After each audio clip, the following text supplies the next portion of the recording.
gusta. Yo tenía una mejor amiga a los 15 años. Como todas las mejores amigas, compartíamos intereses en común. Estudiábamos en la misma preparatoria parisina y teníamos los mismos amigos. O sea, bueno, no teníamos tantos amigos en realidad. Más bien, teníamos amigos, digamos. Pero no nos interesaban. Lo que verdaderamente nos interesaba era el dolor. A solas, hablábamos bajo de nuestros deseos y angustias. Y en público, nos soltábamos y hablábamos muy alto diciendo cosas absurdas. Y luego nos reíamos de las reacciones de los demás, que para eso servían. Nos burlábamos de los amigos en común. Nos burlábamos de los normales, de los mediocres y, por supuesto, de los felices. También nos gustaba leer. Yo me había criado con novelas para adolescentes y ella con novelas de ciencia ficción. Muy pronto empezamos a hablar de las palabras que más nos gustaban y también de los libros, y empezamos a leer los mismos. No recuerdo ni cuáles eran: La Granja, East of Eden, Crimen y Castigo y, claro, Baudelaire. Mucha poesía. En ese entonces yo tenía tanto orgullo y tan poca certeza de quién era que me daba vergüenza leer los mismos libros que la gente que admiraba. Era como robarles el fuego, como robarles su esencia.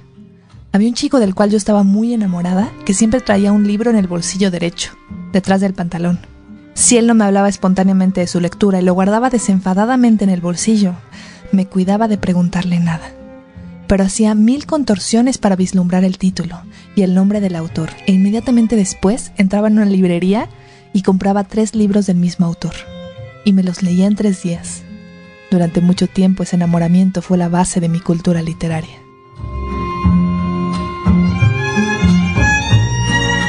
Me acuerdo mucho del día en que mi amiga se cortó el pelo.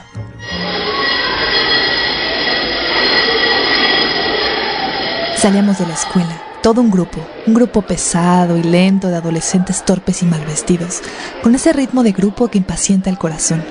Y el grupo se dispersaba en grupos más pequeños que caminaban más o menos rápido hacia el metro. De repente, viniendo desde atrás, surgió ella entre nosotros, con los ojos brillantes y unas tijeras en la mano. Hubo exclamaciones. Empezó a caminar frente a nosotros, hacia atrás, al ritmo del grupo, con una sonrisa. Luego levantó las tijeras y se cortó una mecha. Alguien pegó un brinco, se puso a correr y trató de agarrarla. Pero ella escapó no sé a dónde. Cuando reapareció tenía el pelo corto. Decían que estaba loca. ¿Qué clase tenía? Yo no estaba tan curtida como ella en el arte de la autodestrucción. Regularmente me sentía atrasada, porque yo era una de esas personas normales, mediocres, felices, y estaba muy avergonzada de mi natural felicidad. Ella era tan extraña, tan interesante, tan cínica, tan original, que cada día yo procuraba fingir y actuar de esa misma manera. Al cabo de 2 años quise dejar de fingir y me esforcé por hacer una cosa mala. Una mala de verdad, pero la oportunidad no se me presentaba. Me enamoré de un chico que me abandonó y descubrí el dolor. Pero eso no era suficiente. Había que seguir explorando la vida. En el verano hice un viaje a Canadá para curar mi mal de amores. Regresé muy feliz, leyendo a Jack Kerouac y con un vertiginoso jet lag que me hacía amanecer con ganas de comerme el mundo a las 3 de la mañana. Era agosto. No había nada que hacer, ni un amigo a quien visitar para compartir mi apetito. Extrañaba mucho a mi amiga, que estaba lejos. En su casa se había quedado su hermano, un tipo más grande, raro, que quería ligarme. Estaba completamente sola. Resistí unos días, leí otros libros, escribí cartas, pero finalmente pasó lo inevitable. Me fui a visitar al hermano y todo acabó en la cama.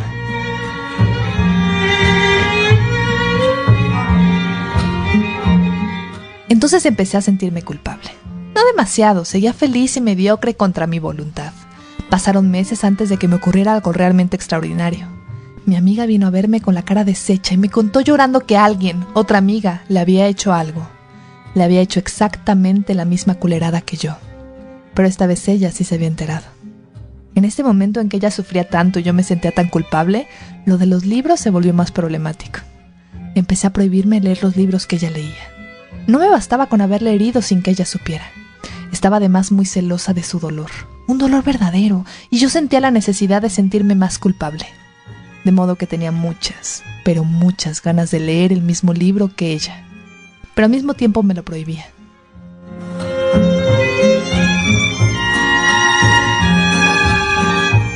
El libro que ella leía se titulaba Bella del Señor, de Albert Cohen. Desgraciadamente, sí lo tenía en mi biblioteca. Mi tía me lo había regalado de Navidad. Era un libro de bolsillo, pero de los que parecen un ladrillo y pesan igual. Todavía no lo había leído. Cuando me lo dijo, pensé en todo eso y me conformé con escuchar.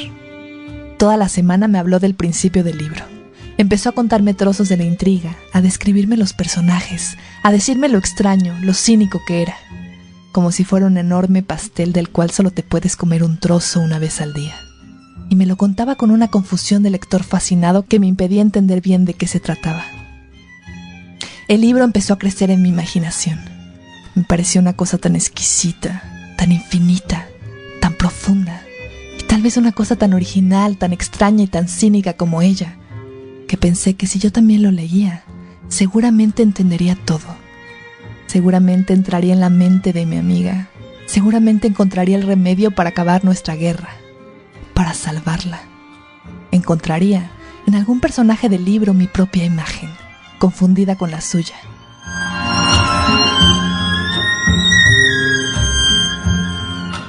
No resistí más de una semana.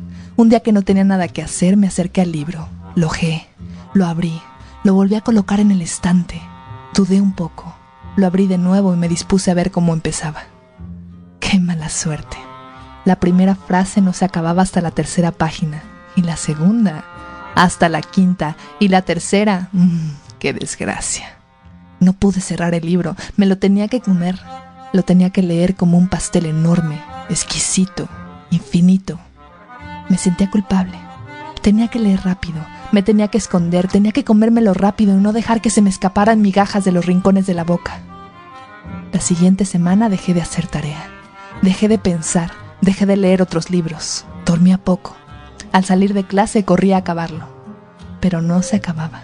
No podía hablar de otra cosa, de modo que no podía hablar con nadie. Y no se acababa, y no lo podía acabar, pero tampoco lo podía dejar. El libro empezó a estorbarme mucho. Era demasiado pesado y espeso. No cabía en la mochila. Era muy difícil tratar de esconderlo.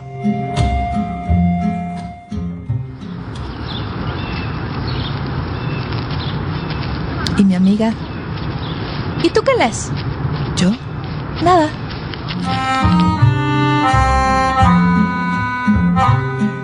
Aparte el libro estaba bueno, muy bueno. La enorme e inútil sociedad de las Naciones Unidas al principio de los años 30. Una mujer de una belleza fatal, casada con un funcionario aburrido. El joven secretario general, de una inteligencia solar terriblemente irónico. El amor a primera vista en una fiesta de gala aburrida.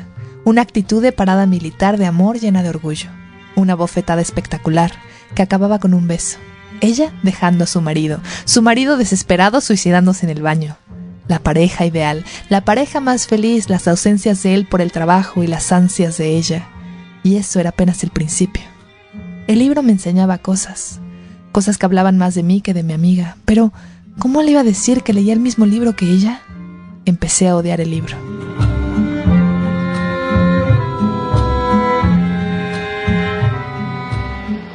Pero un día que estaba leyendo en el muelle del Sena, bajo un sol agradable de primavera, se me ocurrió cometer otro sacrilegio. Había leído como 500 páginas y estaba cansada. Arranqué una y la aventé al río. Luego aventé otra y otra. 2 gringos sentados cerca de mí empezaron a mirarme como si estuviera haciendo un performance. Pero yo seguí arrancando páginas. El río llevaba las páginas desgarradas y llegada al pasaje que estaba leyendo, es decir, después de aventar 500 páginas al río, lo seguí leyendo, desgarrando cada página que acababa.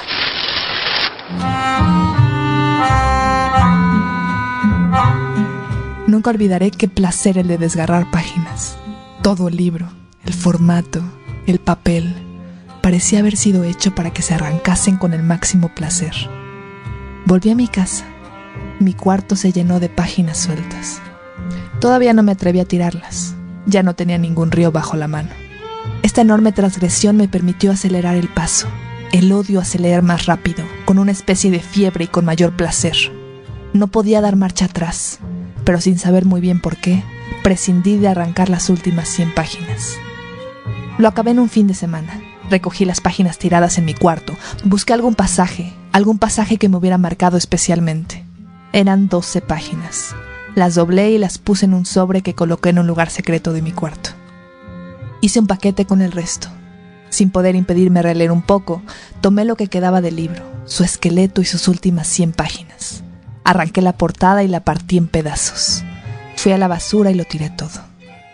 2 meses después, un día que mi amiga se veía mejor, le pregunté, con toda inocencia, qué le parecía el libro. ¿Te acuerdas cómo me gustaba? ¡Qué mal, qué floja soy! Tenía tanta tarea que a las 200 páginas dejé de leerlo. Lo dijo así, como si nada, y luego dijo, ¡qué frío hace! Vamos a comer algo, ¿no? Entonces lo vi. Vi el ejemplar de ella, intacto y algo virgen, bien acomodado en su librero, y pensé en el mío, despedazado, una mitad quemándose en algún bordo, la otra en el fondo del río, el río donde todo se hunde pero nada se olvida, el río donde por lo menos se había depositado, para siempre, algo de mi grandiosa, estúpida y desesperada culpabilidad.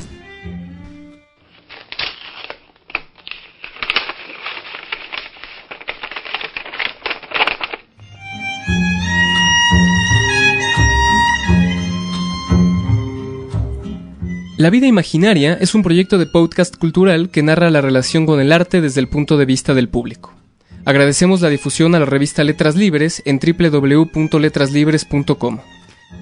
Síguenos en Facebook, en La Vida Imaginaria, en Twitter, en @vida_imaginaria, y visita nuestra página de internet en www.lavidaimaginaria.com, donde esta semana encontrarás sugerencias de lectura. La producción de este episodio estuvo a cargo de Pedro Cano, la voz es de Mariana Pedrosa y el guión de Chloé Lavalette. La música es de Eric Satie en un cover de Seth For Young. Mi nombre es Jorge Telles y les recuerdo que si tienen alguna historia que contar, a nosotros nos encantará escucharla. Esto fue La Vida Imaginaria, hasta la próxima.